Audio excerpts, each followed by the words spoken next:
E aí, meu, firmeza? Você tá bem? Fala pra mim que você tá bem. Tô aqui pra continuar hoje a parábola do fariseu e do publicano, e hoje eu vou falar, como você viu pelo título desse vídeo, sobre quem se humilha é exaltado e quem se exalta é humilhado. Lembrando que essa é a última frase que Jesus fala quando ele conta a parábola, né? Logo depois ele conclui a parábola, ele cita essa frase. E cara, essa é uma das frases mais repetidas na Bíblia, tanto no Antigo quanto no Novo Testamento, né? Vou colocar uma lista aqui rapidinho só pra você ter noção de quantas vezes ela é citada. E assim, isso foi aquilo que eu procurei, talvez existam até mais, né? Talvez não seja exatamente da mesma forma como Jesus disse nessa parábola, né? Quem se humilha é exaltado e quem se exalta é humilhado, mas na essência é a mesma ideia. Só pra dizer que isso é um tema extremamente recorrente na Bíblia, certo? Ok, isso é uma lei espiritual, né? Quem se humilha é exaltado e quem se exalta é humilhado. E por ser uma lei espiritual, ela é contrária à lógica desse mundo, desse século. O que nós vemos no nosso dia a dia é um apelo pelo sucesso, um apelo, sei lá, pela fama, por ser o melhor em tudo, né? E as pessoas que nós enxergamos no nosso dia a dia como pessoas bem-sucedidas é quem? Sei lá, é o advogado de fulano, que é um cara que paga bem, que, né, cobra caro os seus honorários. É o esportista que é a medalha de ouro, é o médico que é conhecido por uma cirurgia lá super difícil que só ele consegue fazer, é o jornalista que trabalha em emissora tal, que é uma emissora com mais alcance de público e tudo mais. Essas são as pessoas bem-sucedidas na sociedade. E a gente leva isso tão a sério que, por exemplo, nas Olimpíadas, cara, pra nós que somos brasileiros é meio triste a Olimpíada, né? Porque a gente sempre fica em segundo ou terceiro lugar, e a gente quase nunca fica em primeiro lugar. E a gente quase despreza os brasileiros que pegam essas medalhas. Ele fala assim, sei lá, terceiro lugar parece que não significa nada. Cara, ele é o terceiro melhor do mundo inteiro e a gente não dá muitas vezes valor pra isso. A gente tem um medo do fracasso tão grande, mas tão grande, que eu tava até pensando em refletindo sobre isso. Cara, muitas vezes na sala de aula a gente não tem coragem de levantar a mão e fazer uma pergunta pro professor.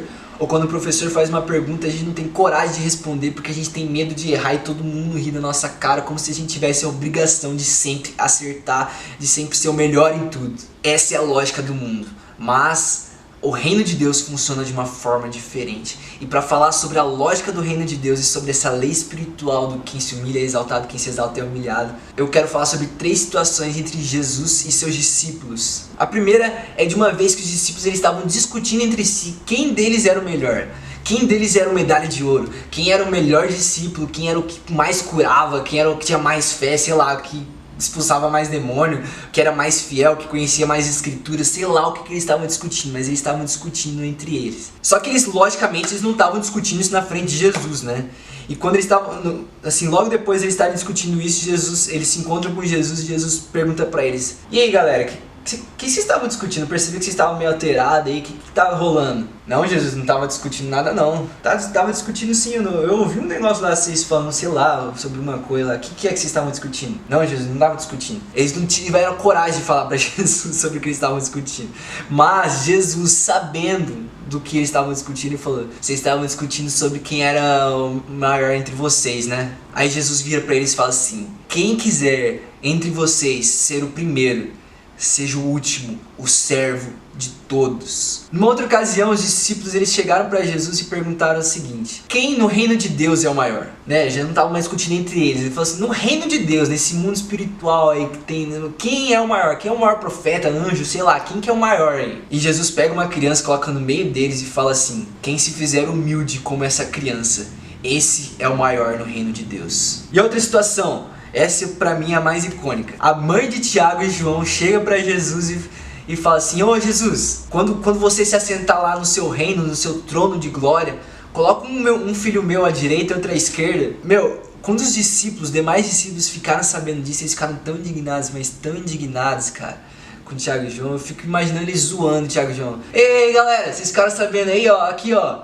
querem sentar aqui, ó, um à direita e outro à esquerda de Jesus. Vocês estão loucos? E no meio desse momento, Jesus ele fala algo que eu quero ler, de tão importante aquilo que Jesus falou. Tá lá em Mateus capítulo 20, versículos 25 a 28. Fala assim: Jesus os chamou, né? Chamou os discípulos e disse: vocês sabem que os governantes das nações as dominam e as pessoas importantes exercem poder sobre elas. Não será assim entre vocês. Quem quiser se tornar-se importante deverá ser servo, e quem quiser ser o primeiro deverá ser escravo, como filho do homem que não veio para ser servido, mas para servir e dar a sua vida em resgate por muitos. Eu quero dar uma pausa rapidinho então, nessa passagem, naquilo que eu estava lendo, nessas histórias, para contar um testemunho pessoal e eu já volto a falar sobre essa frase de Jesus, né, que ele fala nesse versículo que eu li. Bom, para quem não sabe, eu era advogado, certo? E uma vez, já como advogado, eu fui fazer uma comunicação oral de um artigo científico num congresso de direito. E bom, nesse congresso tinha várias pessoas, né, tinha vários advogados, estudantes de direito, né,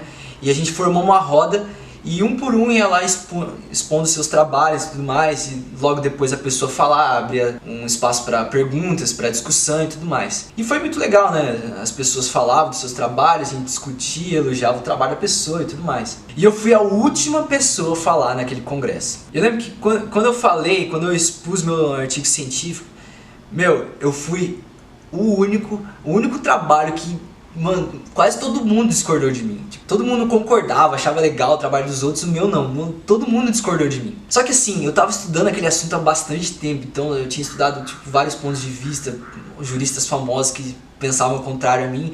Então eu tava preparado pra discutir, né? Eu lembro que até o advogado mais experiente, o melhor advogado do lugar discordou de mim e assim, eu argumentei com ele, troquei... Nossa, enfim, foi muito bom. E quando acabou, eu lembro que alguns advogados vieram falar comigo, advogados que me conheciam, né? Falaram assim, parabéns pelo seu trabalho, você falou muito bem. É isso aí, o direito é feito por pessoas que pensam diferente, a gente precisa de gente que pensa como você mesmo, né? Sim, tudo certo. Eu lembro que eu saí de lá muito, nossa, cheio de adrenalina. Eu falei, caraca, eu mandei bem, falei bem. Troquei tiro de igual para igual com gente grande, não foi advogadozinho assim que acabou se formar que nem eu, não. Foi gente grande. Nossa, eu saí de lá muito... entendeu? E tá, no dia seguinte eu tinha uma audiência com um juiz que eu nunca tinha feito audiência na vida. Então eu não conhecia ele, não conhecia o estilo dele, certo? E eu fui pra aquela audiência e tudo mais. E cara, pensa num juiz folgado, cara. Tudo que eu pedia ele denegava, ele ignorava todos os meus argumentos.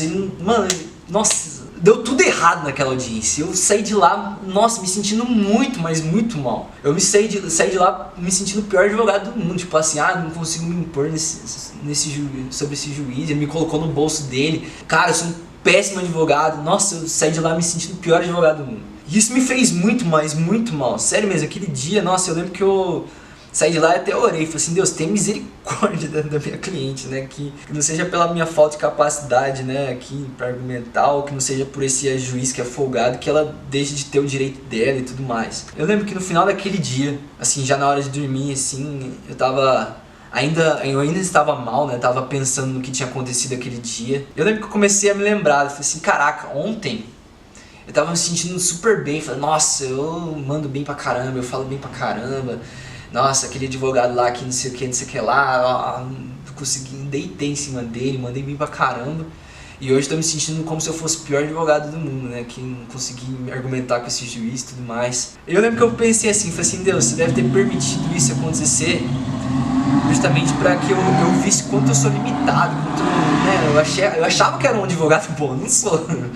E nesse momento, quando eu tava pensando isso, cara, Deus falou comigo de uma forma muito clara que, assim, sabe quando você assusta, que você não espera que Deus vai falar com você, de repente Deus falou, Deus, e eu lembro que Deus falou o seguinte, ele falou assim, Felipe, na verdade é o contrário. No primeiro dia, né, no dia de ontem, quando você achou que você tava mandando muito bem, na verdade, o que aconteceu só serviu para mostrar o quanto você é arrogante, o quanto você é orgulhoso, o quanto você é autossuficiente. E no segundo dia, quando você mandou mal pra caramba e deu tudo errado, aí sim você foi humilde. Aí você mostrou o coração quebrantado que você tem. Porque a primeira coisa que você fez quando deu tudo errado foi me buscar. Foi clamar pela minha misericórdia, pela minha graça e tudo mais. E eu lembro que quando Deus falou isso, eu falei, caraca, velho, é verdade. E por que eu tô contando esse testemunho? Por que eu tô contando essas histórias da Bíblia e tudo mais? Eu não tô querendo dizer com isso que você, nossa, agora você tem que ser o pior em tudo e tudo mais. Que você vai estar jogando bola, vai estar você e o gol, você vai estar pra fora de propósito só pra você ser o pior, pra você ser o último, porque isso é ser humilde. Não, não é isso que eu quero dizer. A questão é que Deus não enxerga a aparência, Deus enxerga o coração. Enquanto no primeiro dia, a aparência que eu expus para as pessoas era de um advogado preparado, eloquente e tudo mais, Deus estava enxergando um coração arrogante. E no segundo dia, que talvez tenha aparentado que era um péssimo advogado, que tudo mais, Deus estava enxergando um coração humilde, quebrantado, que dependia dele, que a primeira coisa que fez foi buscar a Deus Deus enxerga o coração.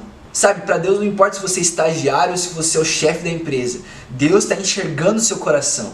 Assim como Ele enxerga o estagiário que está servindo todo mundo, está sendo escravizado por todo mundo, mas tem um coração arrogante, assim Deus também está enxergando o coração, sei lá, do empresário, do chefe lá, que pode estar numa posição que talvez ele dê ordem para todo mundo, mas o coração dele é um coração de servo, porque Deus se importa com o seu coração, não com a sua posição. E é isso que Jesus está querendo ensinar.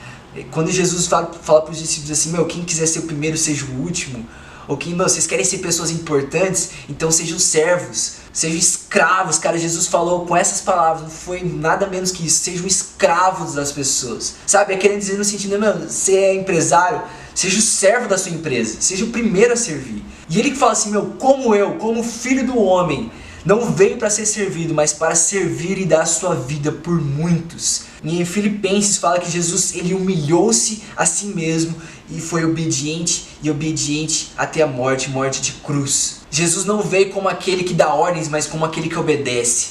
Jesus não veio como aquele que veio para ser servido, mas para servir. Ele é o nosso exemplo. Então não importa o lugar que você esteja, Deus te chama para ser servo, para ter um coração humilde. Uma outra passagem fala assim, considerem os outros como superiores a si mesmos. Não é falar assim, nossa, agora eu sou o pior advogado do mundo, vou prestar o pior trabalho do mundo para as pessoas. Não é isso. Mas é como advogado falar assim, cara, essa pessoa é muito importante e eu vou fazer o melhor trabalho possível para essa pessoa porque ela merece, cara, porque Deus me chamou para ser servo e é para isso que eu vou fazer. Sei lá, como jornalista, não é falar assim, nossa, agora eu sou o pior jornalista do mundo, eu sou um cara humilde. Não. É falar assim, a sociedade merece uma informação com qualidade e eu vou fazer isso para servir a sociedade com o meu trabalho da melhor maneira possível. Não é tipo, eu sou o chefe desse trabalho, mas agora eu vou fazer faxina desse lugar para mostrar. Talvez seja até uma forma boa de você ser servo, mas não, é mais assim, cara, eu sou o chefe desse lugar, mas eu vou ser o primeiro a servir, o primeiro a dar exemplo, para que todos vejam que a gente está aqui para servir e não para trabalhar por um salário. Esse é o coração humilde que Deus espera da gente, cara. Um coração de servo, pois quem se humilha será exaltado e quem se exalta será humilhado. Ou seja, quem se coloca no lugar de humildade, quem se coloca no lugar de servo, esse vai ser honrado por Deus. Mas quem se coloca no lugar superior, como alguém que precisa ser servido, esse vai ser humilhado por Deus. O último versículo para a gente acabar, em 1 Pedro capítulo 5, versículo 6, se eu não me engano, fala assim, humilhai-vos debaixo da mão poderosa de Deus, para que Ele vos exalte no tempo devido. Deus espera de nós um coração humilde, um coração que serve a Deus, que se humilha diante de Deus, que serve as pessoas e que abençoa elas e espera nele a nossa honra. É isso aí, galera, valeu por ter assistido mais esse vídeo, espero que eu tenha esclarecido um pouco mais sobre essa lei espiritual do quem se humilha é exaltado, quem se exalta é humilhado. Se ficar alguma dúvida, aquele negócio, deixa aquele comentário. É isso aí, vai curtindo, dando like, né, curtir e dar like é a mesma coisa. Comente, compartilhe, se inscreva, ative o sininho, a gente se vê até a próxima. Falou!